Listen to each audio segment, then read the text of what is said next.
If you're still here, still listening, then you're already doing the hardest part, showing up. So take a moment. If this has resonated, type it below. I am the one.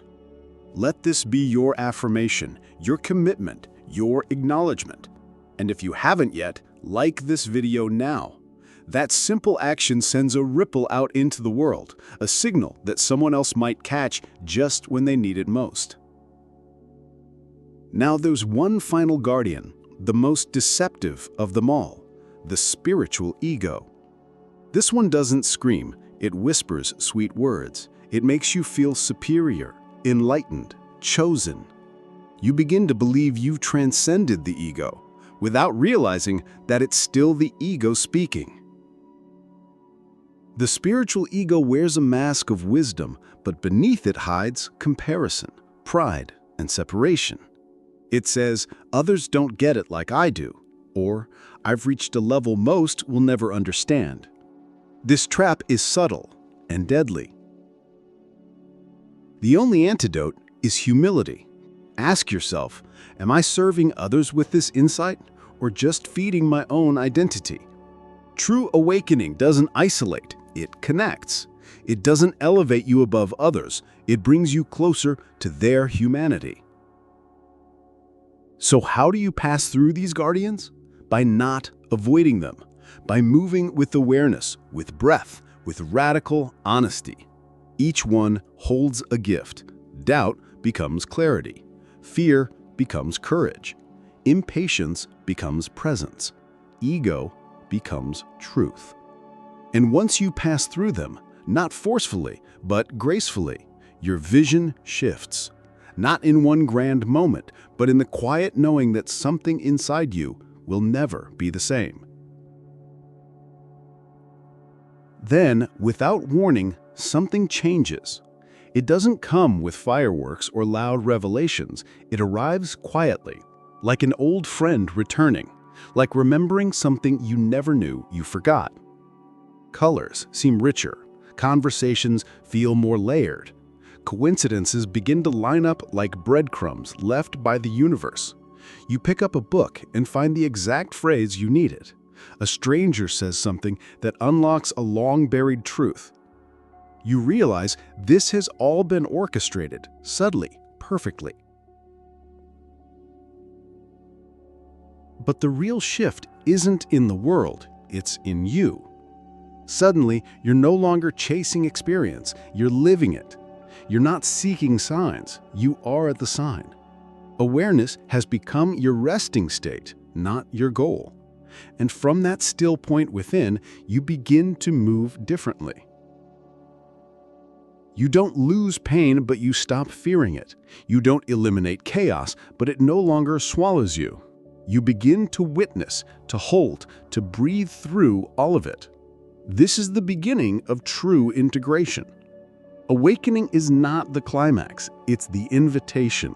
And what matters most is not what you saw, but what you do now that you've seen. Can you carry this light into your relationships, into your work, into moments of stress or confusion? That's the real journey. Not escaping life, but inhabiting it more deeply. You begin to realize that spirituality isn't something you practice, it's who you are. It's in how you pause before reacting, how you listen without needing to speak, how you notice the breath before the next word. There's no final state, no arrival point, only deeper spirals, softer awakenings, a new kind of normal. And with that, a great paradox emerges. The more extraordinary your perception becomes, the more ordinary life feels, because you've dissolved the illusion that they were ever separate. If this message brought clarity to your journey, take a moment and comment below, I am the one. These 3 words are more than a statement. They are a declaration that your inner path has begun, and continues. Finally, if you haven't yet, click like. This is how the algorithm meets the sacred. One small act that amplifies the whisper across the noise. Keep walking. Keep breathing. Keep watching the spaces between thoughts. That's where truth lives. And truth is never far from those who are willing to see. There's something inside you, silent, ancient, and powerful, that you've likely overlooked your whole life. It's not just a tool or a method. It's a way of seeing reality so deeply that nothing remains the same after it awakens. It's not a theory. It's not another trendy mindset hack or a self-help mantra. This is something timeless, once guarded by ancient mystics, hidden in plain sight, and now resurfacing in your hands in this moment for a reason. You're not here by accident. The universe whispers, not screams. And when it does, it speaks through inner nudges, intuition, symbols, dreams, and that strange knowing that comes without explanation.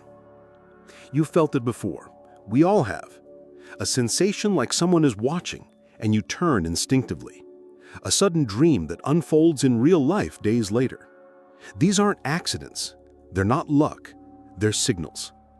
Signals from an inner vision you've had since birth. But because no one taught you how to use it, how to trust it, you buried it. And yet, it waits. Every day. Patiently. Let's pause here.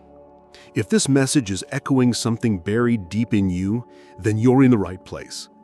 Subscribe to the Inner Path now, because this is just the beginning of a path inward that few dare to walk. Within all of us is a double reality, one that we see and one that exists beneath perception. We live between two doors, one to the familiar routines of the outer world, and another, quiet, often ignored, that opens into the unseen. The few who have learned to navigate both weren't born special. They simply remembered. This isn't about magic. It's about remembering how to use what we've unlearned. When a woman senses something, when a child stares at a corner of the room with awe, when you dream of something that comes true days later, these aren't accidents. They're not luck. They're signals. Signals from an inner vision you've had since birth. But because no one taught you how to use it, how to trust it, you buried it. And yet, it waits. Every day. Patiently. If this message resonates, let me know below. Share a time your intuition spoke to you loud and clear, or simply write, "I am the one." Still here? Then you know this isn't a game. So do something small that helps this message reach someone else. Click like now. That one action helps others hear what the world has tried to silence. Now, let's go deeper. This inner vision doesn't require eyes. It doesn't rely on light. It works in the dark. It works in silence. You've used it in dreams. You've tapped into it while daydreaming or walking in nature. You've felt it in moments of sudden peace or when time slowed. The truth? You've never been disconnected from it. You just stopped noticing. The first pillar of awakening this vision is conscious stillness, not the absence of sound, but the space between thoughts. That gap is where your truest self resides. The second pillar is sacred breath. Breathing with awareness is one of the most powerful tools you'll ever rediscover. It's not just oxygen, it's rhythm, it's memory. It's the bridge between your physical form and your subtle self. The third pillar, directed attention. The ability to hold focus in a world addicted to distraction is rare and sacred. It's like turning your gaze into a laser beam, sharp enough to slice through illusions. When you unite these three, stillness, breath, and focus, you begin to experience something different. The veil thins, the noise dims, and something forgotten begins to stir. And if you've felt that stirring lately, it's no coincidence. You don't need crystals, candles, or incense to begin. Though beautiful, they're not the foundation. The true preparation begins in your mind, in your inner landscape. Imagine your awareness like a wild garden. Thoughts, doubts, distractions grow like weeds, tangled and scattered. You don't need to clear it all. You only need to create one sacred patch. Just a few minutes a day where silence can breathe and intention can take root. Pick a time, morning, evening, even during your lunch break in a quiet bathroom stall. What matters isn't the place, it's your presence. And the more you return to this space, the more your mind learns. This moment is sacred. This is where I meet myself again. Now, the breath.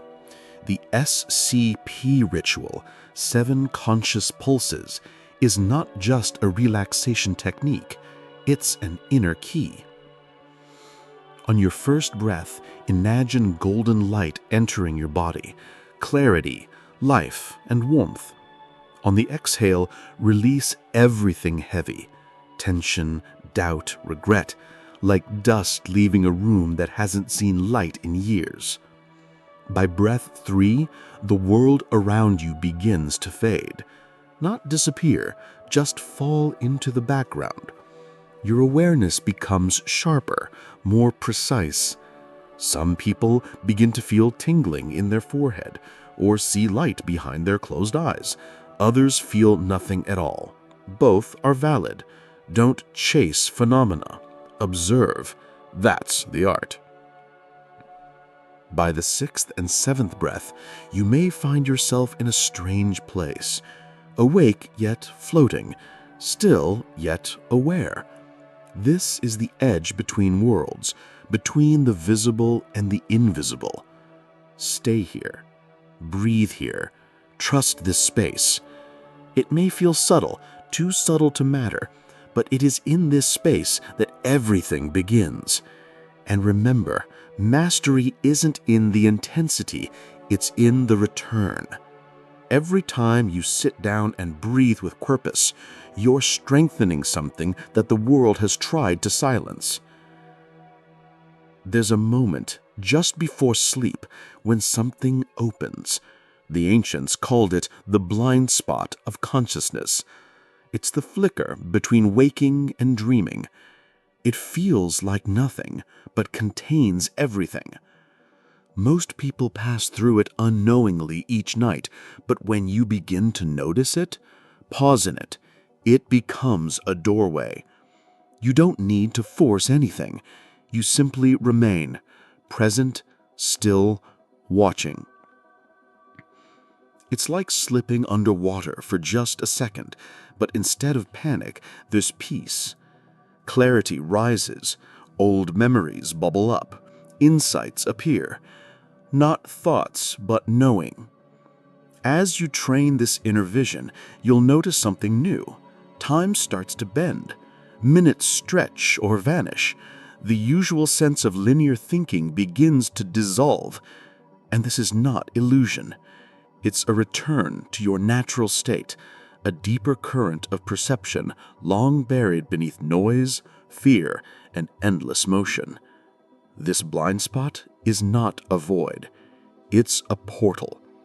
If you've ever had a moment of insight while falling asleep, or felt as if you were floating right before you drifted off, that's it. That's the entrance. You've been there before. Now your work is to stay there a little longer. Breathe a little deeper. Watch without needing to react. And if you're feeling this, if you've touched that silent edge even once, write in the comments below, I am the one. Because you are. You're not just remembering, you're returning.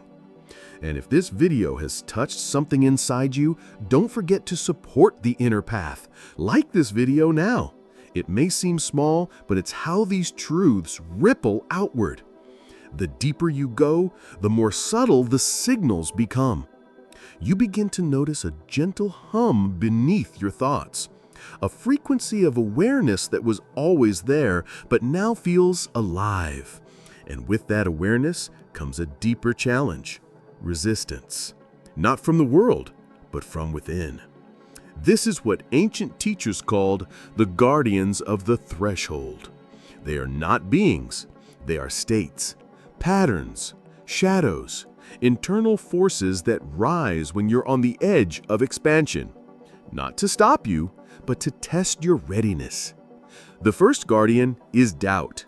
It sneaks in silently, whispering questions like, "Is this even real? Am I making this up?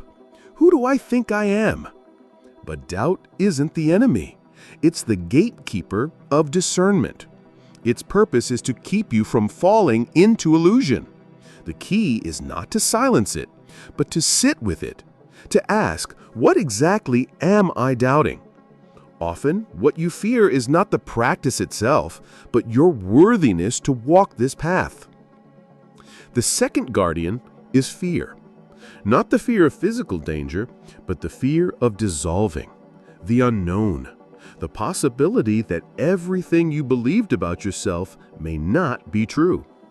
This fear rises because transformation demands surrender, and surrender requires letting go of control.